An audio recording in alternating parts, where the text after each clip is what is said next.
आज म फेरि कक्षा 10 को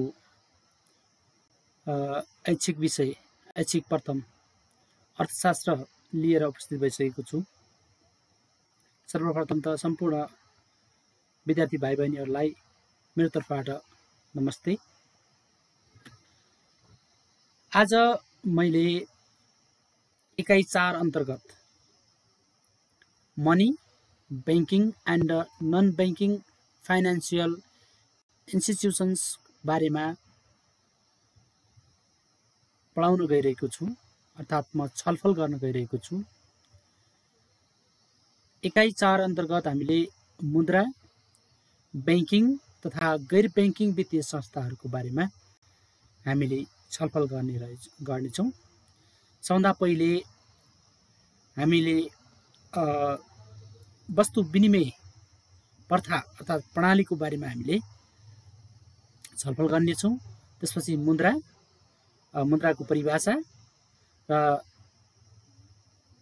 मुद्राको परिभाषा दिइसकेपछि हामीले बैंक बैंक भनेको के हो र बैंकिङ अथवा विभिन्न बैंकहरूको चाहिँ प्रकार र बैंकहरूको चाहिँ ती बैंकहरूको चाहिँ विभिन्न कार्यहरू अन्तर्गत रहेर चाहिँ हामीले व्याख्या विश्लेषण गर्नेछौँ। र आज म विशेष गरी वस्तु विनिमय र मुद्रामा चाहिँ केन्द्रित रहेर मैले यो क्लासमा चाहिँ छलफल गर्नेछु। अब लागौँ वस्तु विनिमय प्रणाली। सबभन्दा पहिले वस्तु विनिमय प्रणाली भनेको के हो हैन?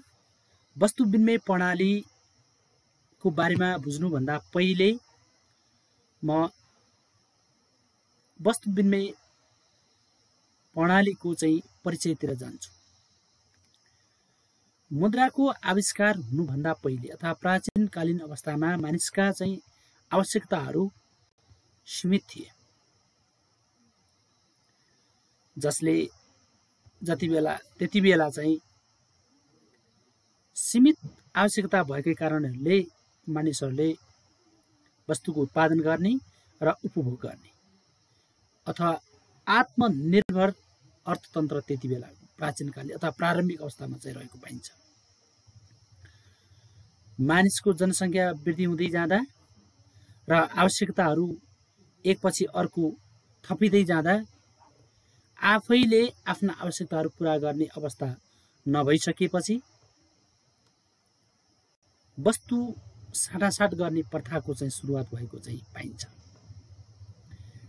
आफूले उत्पादन गरेका वस्तुहरू अथवा आफूले बढी उत्पादन गरेका वस्तुहरूलाई र आफूसँग नभएका वस्तुहरू अरू व्यक्तिबाट चाहिँ जुन साट्ने चलन सुरु भयो र जसलाई हामीले वस्तु विनिमय प्रथा अथवा प्रणाली भनेर चाहिँ भन्छौँ।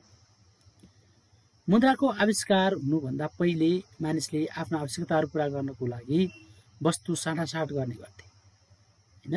र त्यो वस्तु साटासाट गर्ने प्रक्रियालाई वा कार्यलाई हामीले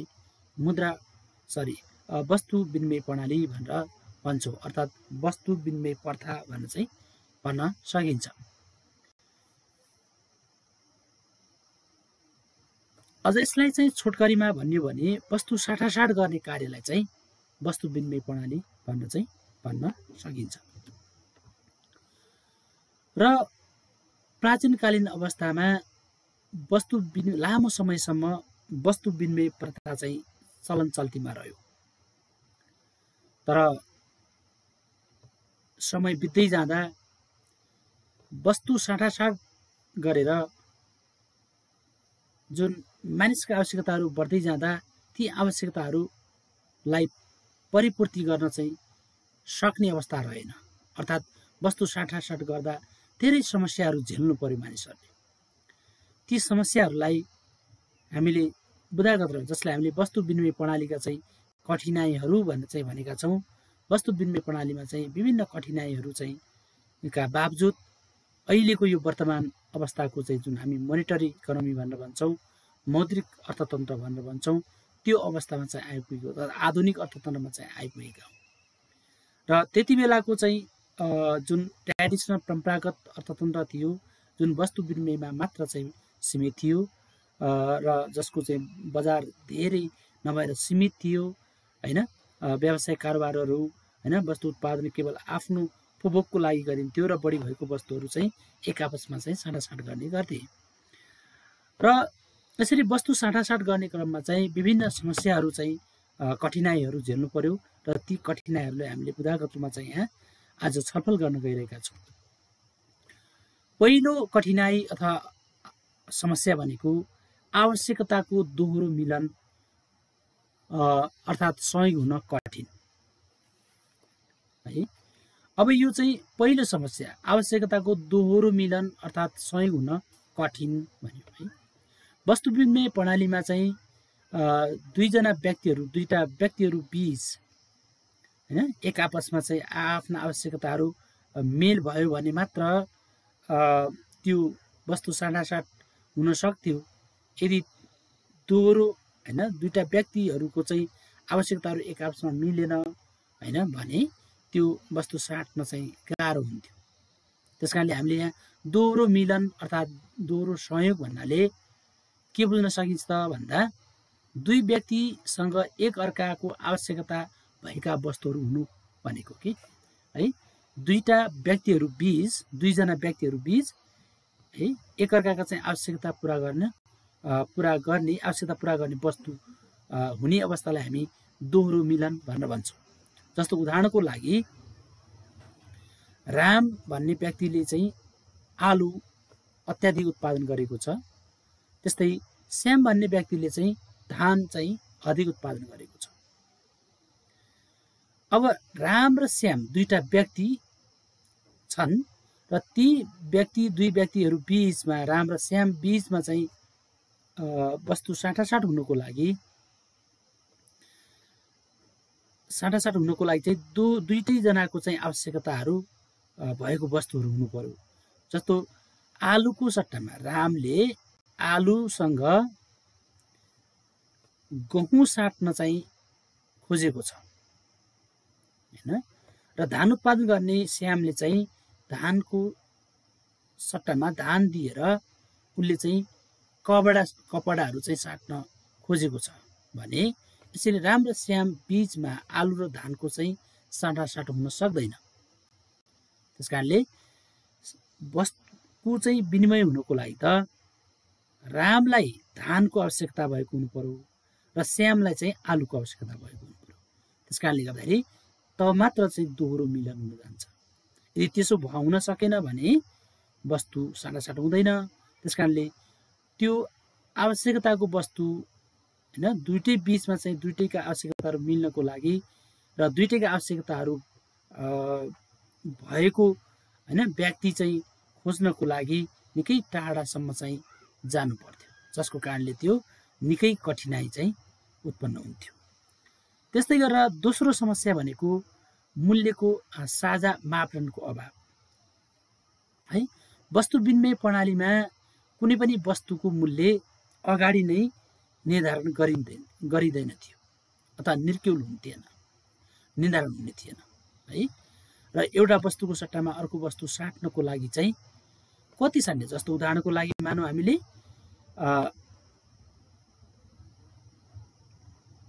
आलुसँग चामल साट्नको लागि हैन कति आलु दिएर कति चामल साट्ने त हैन भन्ने एउटा साझा मापदण्डको चाहिँ अभाव थियो हुन गयो। अर्थात् हैन आलुलाई चाहिँ पाथी, माना, मुरी हैन र त्यति बेला चाहिँ प्रचलनमा ल्याएको पाइन्छ, तर हैन एक पाथी आलु बराबर कति पाथी चामल अथवा एक पाथी चामल बराबर कति पाथी आलु हैन साट्ने भन्ने कुराहरू त्यो चाहिँ साझा मापदण्ड चाहिँ थिएन। एक पाथी चामल बराबर 5 पाथी आलु पनि हुन सक्थ्यो अथवा एक पाथी आलु पनि हुन सक्थ्यो हैन। सरी, जसलाई हामीले सरी भनेको मतलब एक पाथी आलु एक पाथी चामल हैन। तर वास्तवमा अहिले हामीले कम्पेरिजन गर्ने हो भने मूल्यको आधारमा मौद्रिक मूल्यमा मापन गर्ने हो भने आलु र चाहिँ चामलको मूल्य त फरक हुन्छ। त्यसकारणले गर्दाखेरि त्यति बेला चाहिँ वस्तु साट्नको लागि चाहिँ साझा मूल्य को चाहिँ अभाव रहेको चाहिँ पाइन्छ। जस्तो उदाहरणको लागि बाख्रा र भैँसी हैन, बाख्रा र भैँसीको मूल्य अहिलेको वर्तमान अवस्थालाई हामीले तुलना गर्ने हो भने एउटै मूल्य हुन्छ त हुँदैन हैन। त्यसकारणले गर्दाखेरि त्यति बेला चाहिँ यदि दोहोरो आवश्यकता मिल्यो भने एउटा भैँसीसँग बाख्रा पनि साट्न चाहिँ साटिन्थ्यो हैन। त्यसकारणले त्यो सम्भव हुन्थ्यो। तर एउटा भैँसी बराबर कतिवटा चाहिँ बाख्राहरू साट्ने त, अथवा कति बाख्रा चाहिँ दिने भन्ने कुराहरू चाहिँ त्यो चाहिँ कठिनाइ थियो। र यसरी प्राचीनकालीन अवस्थामा वस्तु विनिमय प्रणालीमा चाहिँ सबैलाई मान्य हुने मूल्यको चाहिँ अभाव चाहिँ रहेको, अथवा साझा मूल्य भनेको सबैलाई मान्य हुने मूल्यको चाहिँ अभाव थियो। र यो कठिनाइका बावजुद पनि वस्तु विनिमय प्रणाली चाहिँ को सट्टामा चाहिँ मुद्राको चाहिँ आविष्कार हुन पुगेको चाहिँ पाइन्छ। त्यस्तै अर्को समस्या थियो वस्तु विभाजन अथवा विभाज्यतामा चाहिँ कठिनाइ। वस्तु विभाज्यता अथवा विभक्तिकरणमा चाहिँ कठिनाइ। वस्तु विनिमय प्रणालीमा वस्तु साटासाट गर्दा अथवा कारोबार गर्दा हैन, वस्तु लेनदेन गर्दा एउटा वस्तुको सट्टामा अर्को वस्तु हैन साट्ने क्रममा चाहिँ सबै वस्तुहरूको आकार, साइज, गुणस्तर एउटै हुँदैन थियो। र त्यो वस्तुलाई चाहिँ कतिपय वस्तुहरू चाहिँ विभाजन गर्न नमिल्ने, कतिपय वस्तुहरू विभाजन गर्न मिल्ने हुन्थे।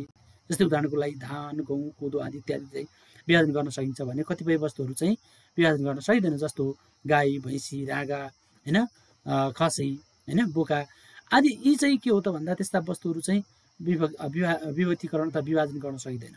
र त्यस्तो अवस्थामा वस्तु विभाजन यदि गर्ने हो भने त्यसको उपयोगिता हराएर जान्थ्यो अथवा नष्ट हुन्थ्यो।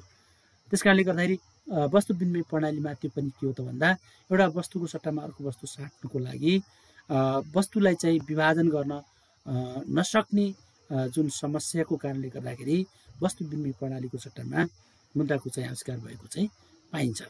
त्यस्तै अर्को समस्या थियो मूल्य सञ्चयको अभाव है। प्राचीनकालीन अथवा वस्तु विनिमय प्रणालीमा है मूल्यको सञ्चयको अभाव अथवा मूल्य सञ्चयको अभाव भनेको वस्तु साटासाट अथवा वस्तु बिक्री त्यति बेलाको चाहिँ वस्तुहरू हैन मानिसले चाहिँ आफ्ना आवश्यकताहरू परिपूर्ति गर्नको लागि खरिद बिक्रीको सट्टामा चाहिँ वस्तु साटासाट हुने गर्थ्यो। र वस्तुहरू उत्पादन गरिसकेपछि लामो समयसम्म चाहिँ टिकाइराख्न हैन, त्यसलाई चाहिँ सञ्चय गरेर राख्न चाहिँ कठिन थियो।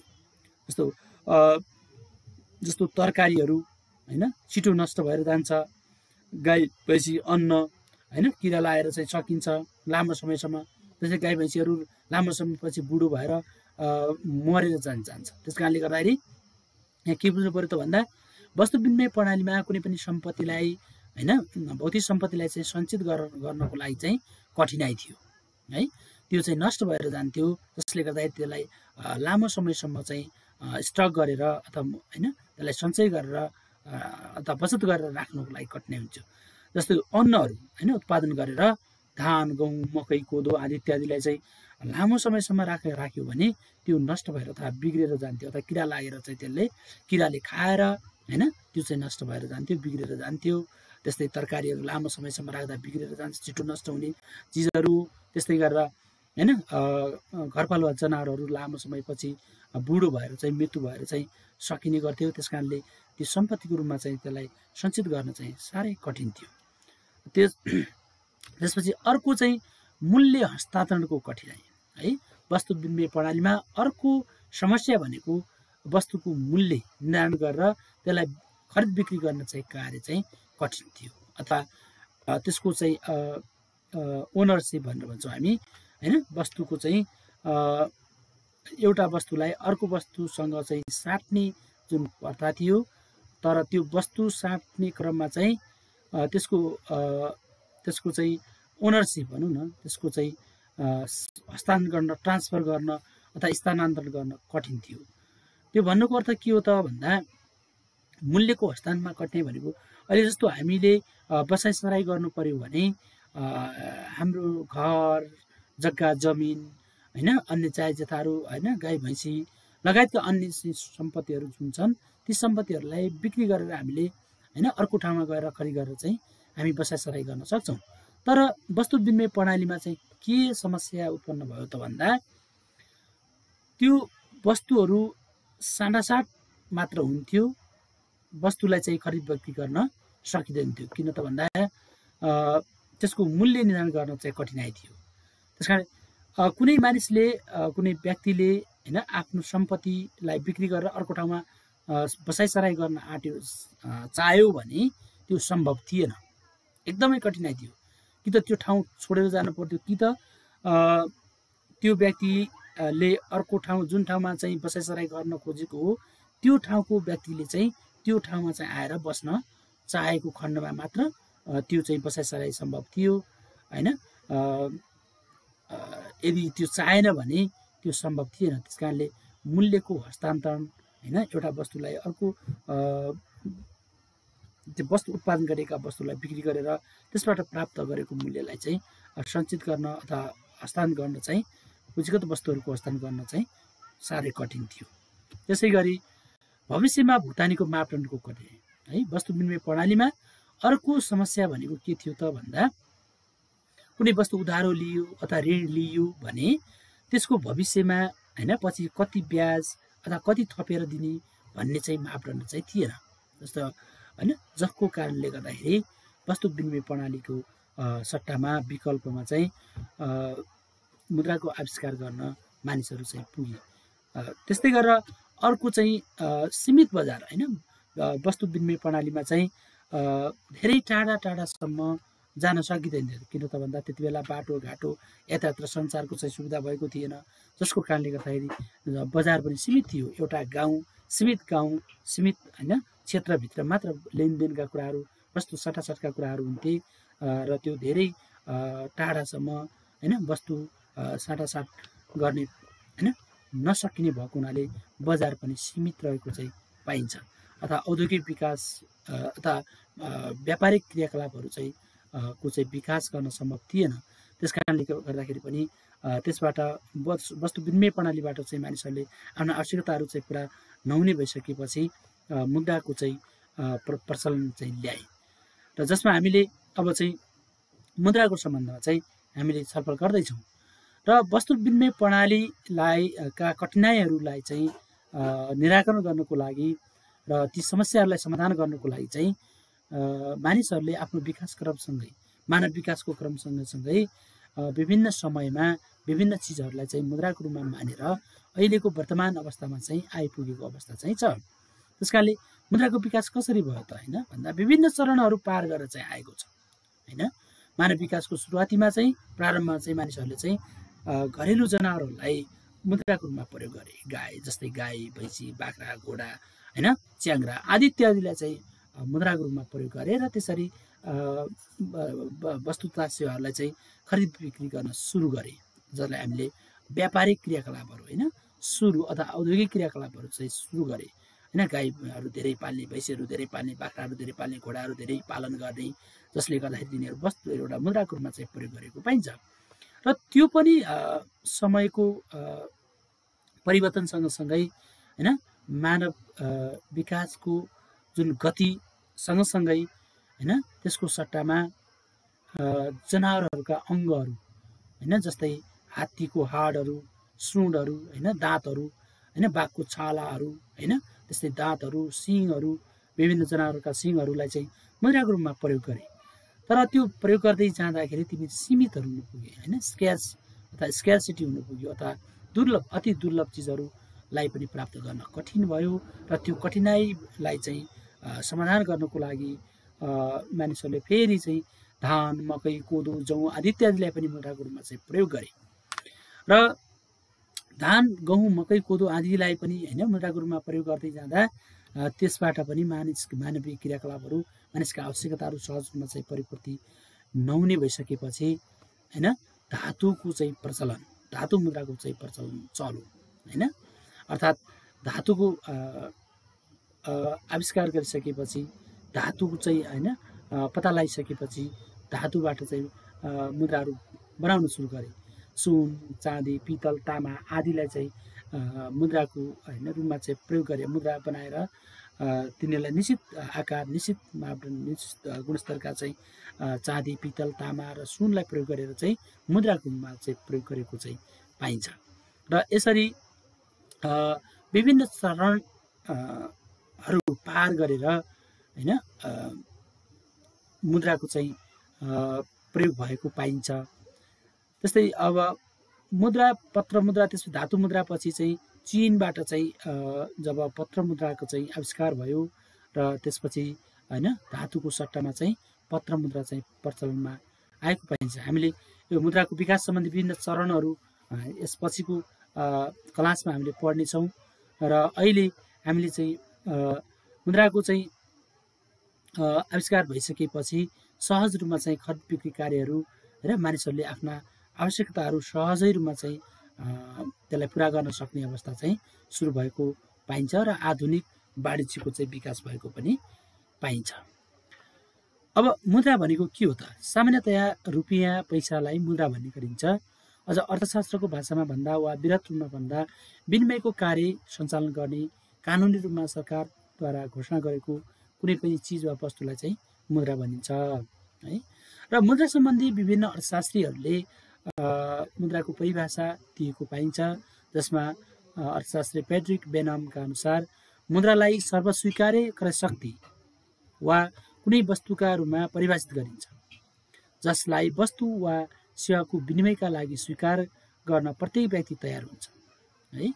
बेनमले के भनेको त भन्दा मुद्रा भनेको त्यस्तो चिज हो वस्तु हो जसलाई सर्वस्वीकार्य रूपमा चाहिँ सर्वस्वीकार्य क्रय शक्तिको रूपमा चाहिँ सर्वस्वीकार गरिन्छ र जसबाट वस्तु तथा सेवाहरूको चाहिँ विनिमयको लागि स्वीकार गर्न तयार हुन्छन्। प्रत्येक व्यक्तिहरू चाहिँ वस्तु विनिमय गर्नको लागि चाहिँ स्वीकार गर्छन् भनेर चाहिँ भनेका छन्। त्यसै गरी क्राउथरले पनि मुद्रा सम्बन्धी चाहिँ परिभाषा दिएका छन् र उनका अनुसार विनिमयको माध्यमको रूपमा स्वीकार्य हुनुको साथै मूल्यको मापन तथा सञ्चय गर्ने कुनै पनि वस्तुलाई चाहिँ मुद्रा भनिन्छ।